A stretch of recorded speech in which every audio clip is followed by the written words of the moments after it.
Comment on a pu passer de ça à ça? Le Mark Twain. Ce bateau qui n'avait pourtant aucun problème et qui a finalement été laissé à l'abandon par Disneyland Paris. Dans cette vidéo, nous allons découvrir comment l'un des plus beaux bateaux des parcs Disneyland a été laissé à l'abandon derrière une bâche.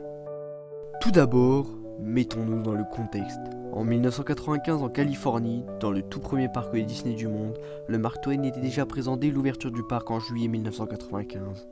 Sauf que ce type de bateau, appelé bateau à aubes, ne se font plus du tout à cette période-là.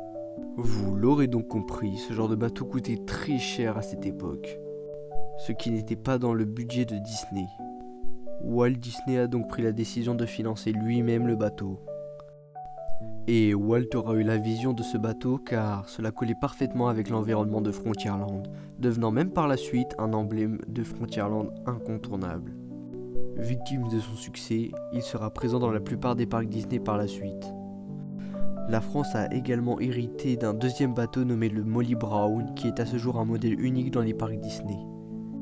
Revenons maintenant en 1992. Disponible dès l'ouverture du parc, on embarquait depuis le Thunder Mesa Riverboat Landing, accueilli par un orchestre, vous vous installiez à l'extérieur ou à l'intérieur. Une fois parti, c'était l'occasion de voir de bien plus près la montagne de Big Thunder Mountain, ainsi que le train le plus fou de l'Ouest en action. Au bord de la rivière, vous pouviez également croiser une cabane au milieu de la nature, ainsi que des animaux au bord de la rivière, ainsi qu'un site géologique et géothermique puisqu'on peut y apercevoir des geysers et un squelette de dinosaure, qui est d'ailleurs une référence aux autres Big Thunder Mountain.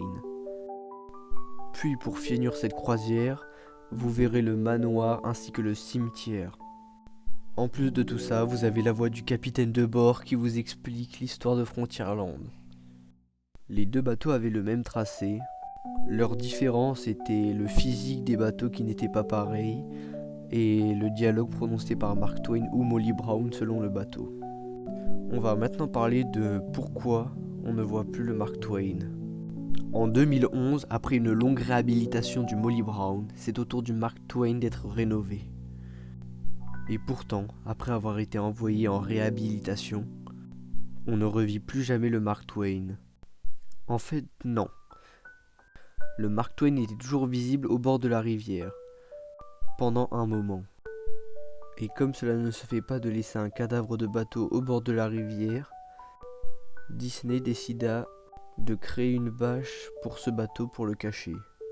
Mais alors, pourquoi ils n'ont jamais fait la réparation ? Il n'y a pas de raison officielle, mais c'est sûrement une raison économique. Sauf que le bateau, laissé à l'abandon, continue de se désintégrer, ce qui augmente les coûts de réparation pour Disney, et donc c'est un cercle sans fin. Voilà, j'espère que ma vidéo vous aura plu. Si vous pouvez liker et vous abonner, ça me ferait extrêmement plaisir pour continuer des concepts comme ceci. Sur ce, à plus.